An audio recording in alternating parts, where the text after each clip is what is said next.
From the headquarters of the Guild of Champions, this is the Chris Terrell Podcast, and I am your host, Chris Terrell, and welcome to another week of your weight loss quest. How did this last week go for you, champion? What new challenges did you encounter? But more importantly, what failure did you experience? And what I really want to hear about is that lesson that you went and got from that failure. Come on now, don't let a perfectly good failure go by without you getting your lesson. Now, if you're new here, I've lost 125 pounds myself after an entire adulthood of chronic yo-yo dieting. Up, down, again, before I finally got sick and tired of being sick and tired, and I made some permanent, meaningful, and actual changes to my lifestyle, habits, routines, to my environment, community, and to my system of beliefs, because it's all of those that create me, and they create you as well. And if you're going to get new results in the future, you're going to have to start doing things in your present that you've not done before in the present. Something I started to realize in the beginning of my journey was that it is always going to be the me of a present moment that creates the change in my life that I want to have. I used to say it'll be me in the future that'll do it. I'll do it in the later. I'll do it later. I'll do it after this. I'll do it when. The problem is I kept saying future me was going to do it, instead of going, how will present me do this? Something that really helped me with that is to adopt a philosophy of never leave the scene of a decision without taking some sort of action. Put something in a calendar. Make a purchase that you got to buy to get that tool to help you get the job done. Go buy a course that you need or hire a coach. Or perhaps you just need to look at the local gym and find out when their hours are so that you know what time to go tomorrow. But you can do something in your present to help your future self out. And that's what I want this journey to be constantly about, is constantly about doing your future self favors. Think about it. You've lived life where your past self was not doing you very many favors. And it can be kind of frustrating when you get stuck in that place because you might not want to do favors for your future self anymore. But you got to break that cycle. And it will always be the you of the present that breaks the cycle and begins to sacrifice a present pleasure for delayed gratification, for something to come later. And eventually you'll catch up to that.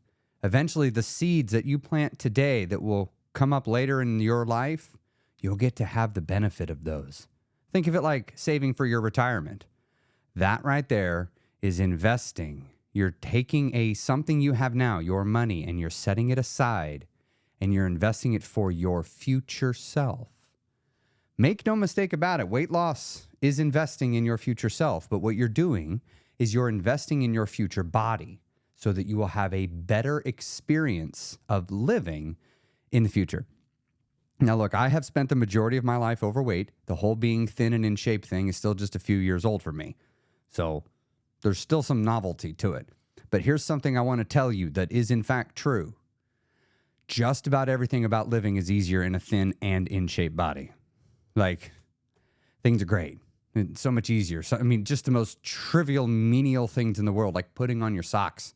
It's easy. It's a non-event. Like, you drop a quarter on the ground. Better yet, you drop a dime on the ground. If I dropped a dime on the ground in the past, I wasn't going to stop picking it up. Now, if I drop a dime on the ground, I literally don't think about it, and I pick it up. It's so cool. Like, so if the easy, mundane things are easier to do, can you imagine what the harder things to do are? Like, yeah, it makes a difference being in a thin and in shape body. And that is a gift you could give to your future self, but it will probably come at the cost of some present pleasures.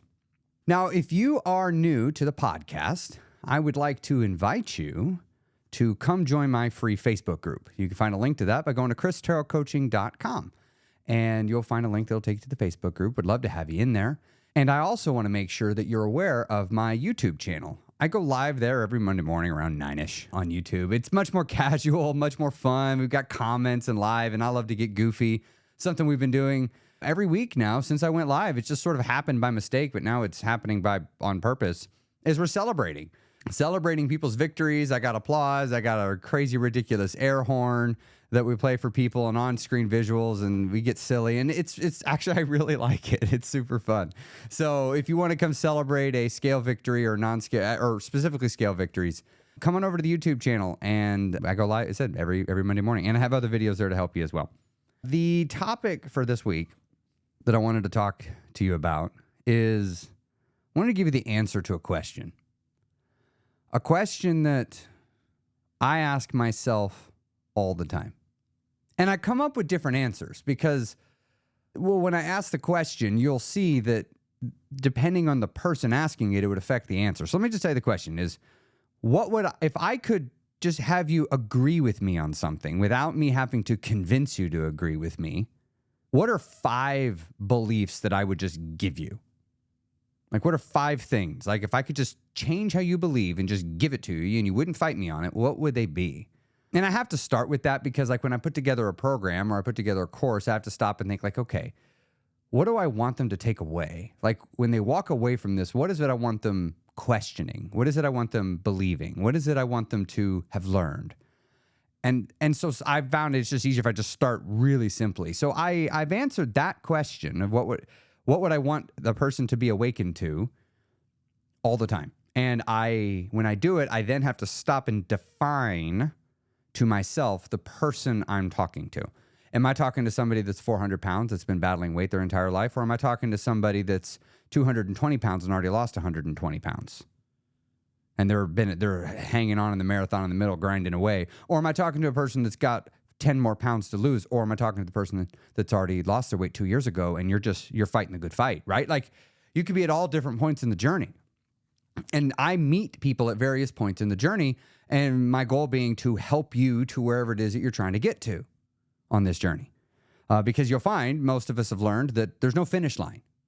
You go from weight loss into maintenance. It's just a transition from one phase into the next. It doesn't end. That was the whole point, as a whole problem in the past, is we kept thinking there was an ending. There's no ending to this. It just keeps going. It's just a transformation. But what are 5 things that I would want to make sure everybody has? Like, even if you're late stage, like if you don't have one of these 5, I'd want you to have them. And I thought I'd share them with you today. So the first one is that your weight gain wasn't your fault. It wasn't all your fault. Let's be honest. Were there things you were doing that you knew were not helping? Well, of course. I mean, in my life, I knew that 2 large tubs of popcorn after already having a big dinner and then having ice cream when I got home, I knew that wasn't helping anything. I knew eating a whole box of Cheez-Its over a day, the big box, damn those white cheddar Cheez-Its, I knew that wasn't helping anything. And yet I kept doing it. But I didn't fully understand why I was doing it. I didn't understand how my brain and my emotions worked. I didn't understand that because my life felt like a prison, I was acting out by eating. I didn't know that. And so it wasn't really my fault. I mean, I didn't know that was even a problem that I needed to fix. So I wasn't even looking. You know, I just thought it had to do with the fact that I like carbs. No, not at all. But also consider that I was brought up being taught how to eat. You know, I came out of the womb knowing how to eat when I was hungry. No one needed to teach me that. When I felt hunger, I screamed until I got food. Probably like you did too. Eventually, that got annoying to people, and so they started feeding me preemptively, right? And then I learned how to be like a human and ask for food. But at a certain point, people started telling me to eat when I wasn't hungry. Adults were telling me to eat when I wasn't hungry. So I started eating when I wasn't hungry. You know, and then you start learning like, oh, well, if you don't eat healthy, you're going to be fat. Because everybody thought that if you don't eat healthy, you're going to get fat. And unhealthy people get fat. Fat is healthy and thin is unhealthy. Or fat is unhealthy and thin is healthy, right? And so I was brought up in that world. And I'm a picky eater in the past, or I was a picky eater in the past. I'm not anymore. But I mean, so I always think like, well, I don't eat healthy, so I'm just going to be fat. I didn't get to pick that I was taught that. I didn't get to pick a lot of other stressors in my life when I was younger that did have an effect on me. I didn't get to pick how often I was moved around as a kid and how that had an effect on me. And look, I'm not taking a dig at my parents or anything. They did the best they knew how under the circumstances, right? I get it. Parents do what you got to do. You're figuring it out. No one wrote a guidebook on how to be the best parent. I get it. I do. But that doesn't change the fact that I still got things that I have to overcome as an adult. That's what I'm beginning to see.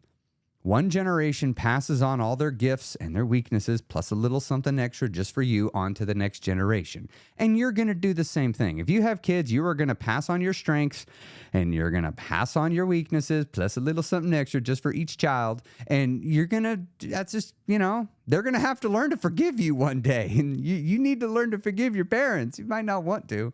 But, you may not have to forgive them, but you got to let them off the hook and go like, this is my mess. I got to deal with this. And so it may not be your fault that you've got a mess, but it is certainly your responsibility to do something about it. Like, if you haven't noticed by now, no one's going to come and knock in and say, hey, you're going to lose this weight finally. Hey, you know what? You've let this go too long. It's time to do something about it. If you haven't noticed, that knock ain't happened yet.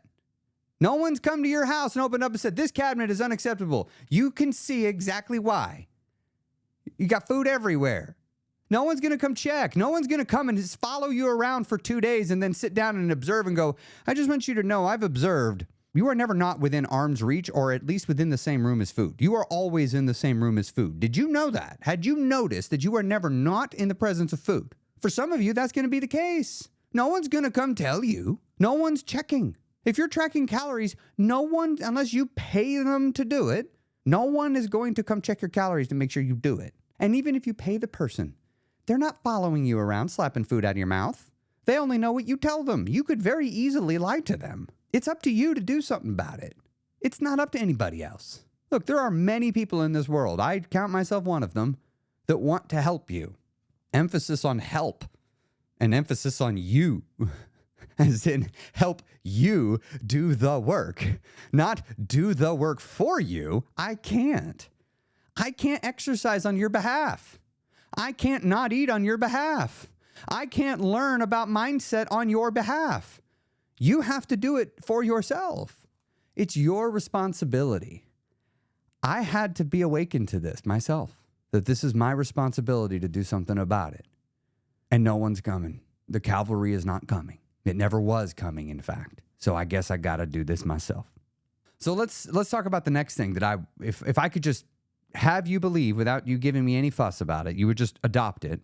And that is, I would want you to understand what creates weight gain. You might be tempted, many people are tempted to point at food, like specific foods. Oh, it's carbs. That's the problem. Well, carbs have been around a long time. Oh, it's the hyper-palatable food. Okay, that's fine, but not everybody's overweight. And not everybody that eats hyper-palatable foods is overweight. It's not universal. There's always exceptions, but do some of these have an impact? Sure. I'm with you on that. For some people, like let's say you got PCOS, simple carbs are going to affect you a little bit different. Okay, that's true. But there's some things that are universal, like the fact that you need to get enough protein in. That has nothing to do with any of these other things. The fact that you have PCOS or not doesn't get you out of that one. You still have to do it. You still have to be at a caloric deficit. There's no getting out of that. You have to do it. You just might also have to do other things. But often what we end up doing is we're trying to figure out, well, what creates weight loss? What creates weight loss? But what creates weight gain? Well, I tried at first to find all sorts of answers to it. But ultimately, after years of studying, I've come down to what creates weight gain is eating when you're not hungry. Like that's the problematic behavior, is eating when I'm not hungry too often. That's it. If I just stopped eating whenever hunger went away, I've noticed I maintain my weight pretty easily. It kind of controls itself. Like sometimes I'm a little hungrier, sometimes I'm less hungry. It fluctuates. I've noticed my body just sort of hovers. If I just listen, when hunger is gone, I stop eating. And when hunger shows up, I wait a little bit just to be sure. When in doubt, wait it out. And then when I'm sure, I eat. That's it. When I understood that changed the game for me. That changed everything. Everything. Yeah. It's that simple. It's not that complicated. There's no secret sauce. Look, you come into the guild, I'm not hiding this from you. Is there a lot more that I teach? Sure. But the stuff that really matters, like eat when you're hungry, the secret sauce, this is the secret sauce. It's right here. When you're not hungry, don't eat. When you're hungry, wait until you're sure and then eat. You'll maintain your weight. And you might be thinking, well, Chris, I want to lose weight. Well, I got that, but that's secondary goal. Primary goal is stop gaining weight. You need to learn how to do that. You don't have a weight loss problem. You have a weight gaining problem. Every time you stop losing weight, you start gaining weight, some of you. If that is you, you have a weight gaining issue. That's what you need to solve. You need to learn how to maintain. The next thing I would want you to understand is that you can fix this. The challenge for many is they look to their past and they see nothing but a string of failures. They see a diet where they lost a bunch of weight, got frustrated, quit, and gained it all back. And they see a string of those. And so a person begins to associate dieting with failure, with weight regain, with heartache. And so a person eventually kind of finds themselves it's a very hopeless feeling. I felt it. I mean, it feels very hopeless. I remember convincing myself that it would be okay to have my weight start with a 3 in front of it because my coworker said he was doing that. Like that was me giving up when I was doing that. Now, thankfully, I didn't give up. My dad died, and that shocked me back into reality, which apparently I needed. But I had to believe that I could do something about this because the reality is I didn't believe there was something I could do about it. And I found the longer I stayed in that headspace, the closer I came to giving up. I didn't ever fully give up for the 300-pound number. I fully gave up on getting up to high 200s. But I still had some internal resistance to having my weight begin with a 3. But metaphorically speaking, it's like you have that person hanging on the side of a building and one finger falls off, then another finger falls off, then another finger falls off. I was getting down to like my last 2 fingers and I was only gonna be able to hold it for a few seconds and I snapped out of it. But you've got to believe that it's possible that you can do this. If you don't believe it's possible, you won't do the small stuff that actually makes a difference over time. The challenge is if a person doesn't really believe, they'll only chase the big stuff and they'll prioritize short-term gains. But if you believe that success is inevitable, you'll then give yourself permission, hopefully, to do the small stuff, the easy to do stuff. The challenge is easy to do stuff is easy not to do. And the easy to do stuff doesn't usually move the needle in the short term. But what I can tell you is it's the gift that keeps giving. When you do the little things and you create these new habits, all these little teeny habits and routines, and you make these little environmental changes and you make these little mindset changes and you subtly adjust how you interact with your community, when you make all these little tweaks and tunes and all of them small, all of a sudden you lose some weight. But the changes are still in place, so then it helps you lose a little more weight. And the changes are still in place, so it helps you lose a little more weight. And not only is it continuing to help you lose weight when you pause, it helps protect the weight loss you've already had.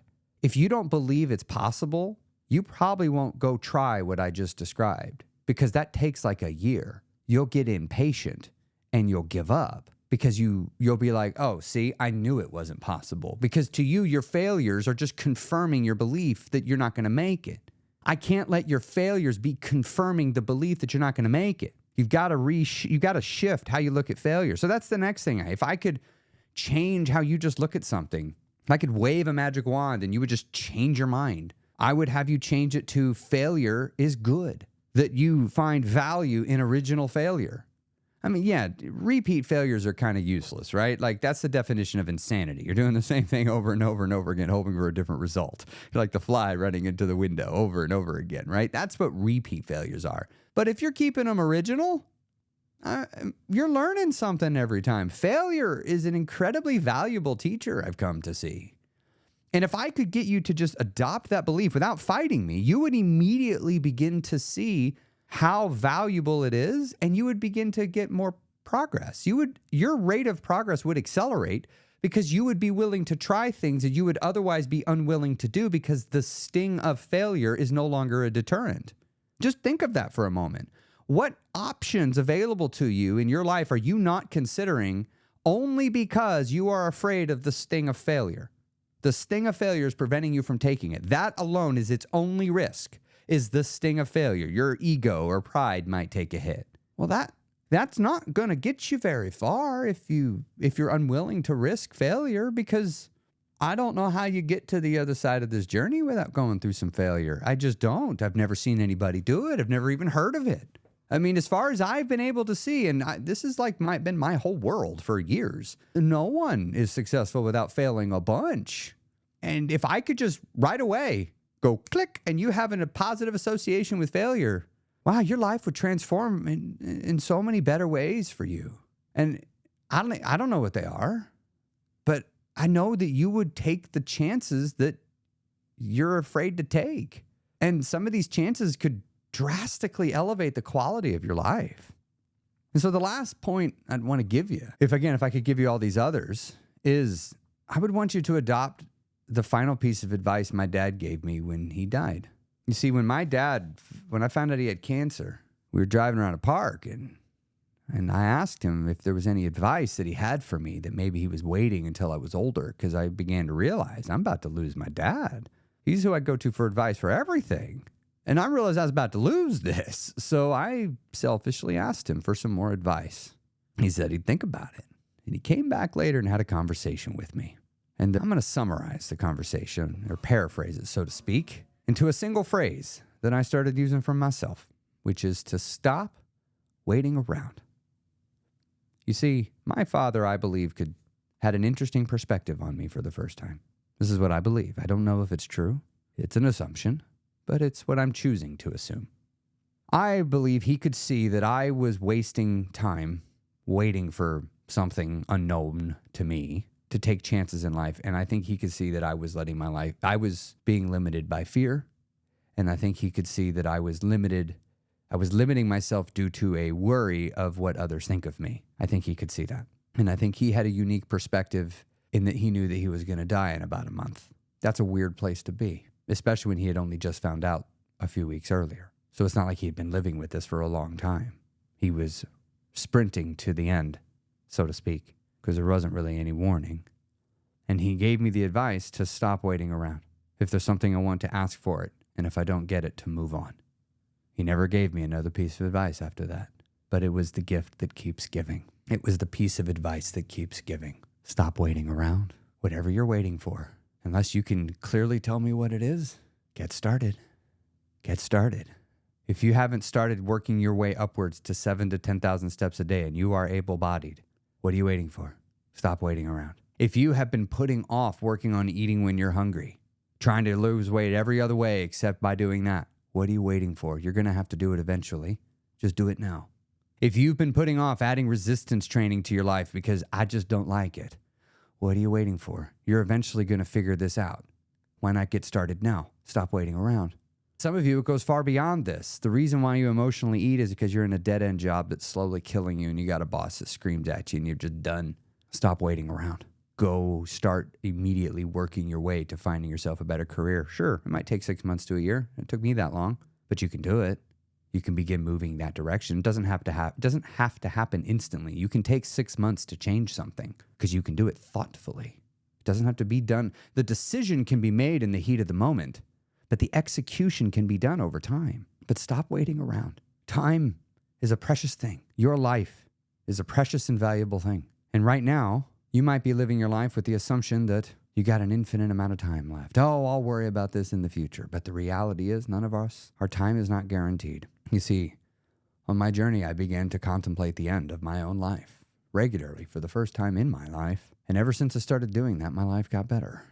Because when I paired that with my father's final piece of advice, which was stop waiting around, I slowly began to shift into a man of action. Instead of a man of talking about doing, I started to shift into a man of doing. And I started to say, I'm going to do what I talk about. My dad had a phrase that he liked to say, what you're doing speaks so loudly, I can't hear what you're saying. It annoyed me when he'd say it to me sometimes. But here I am, years later, trying to actually embody that phrase. I want my actions to do most of the talking for me. I want my actions to always speak louder than my words, and I'd like for them to be congruent, preferably. And I want that for you too. So stop waiting around. Become a person of action. Take that step forward, not worrying about the sting of failure that's waiting for you. Instead, revel in the failure. Look forward to it.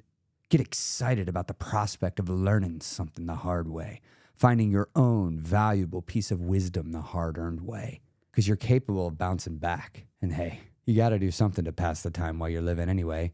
You might as well grow your way there, learning as much as you can. And every failure does, in fact, make you better, if you'll let it, or it'll make you worse, if you choose to. Sometimes they hurt. Sometimes failure, mistakes, and accidents take a little something from you. But weirdly, if you're willing to look at it, I find often life gives you something in return for what it took. Sometimes You got to change how you see the world, though, to see the gift that the life just handed you instead, to offset what it took. Have a great week, champion, and I'll see you next time on the Chris Terrell Podcast.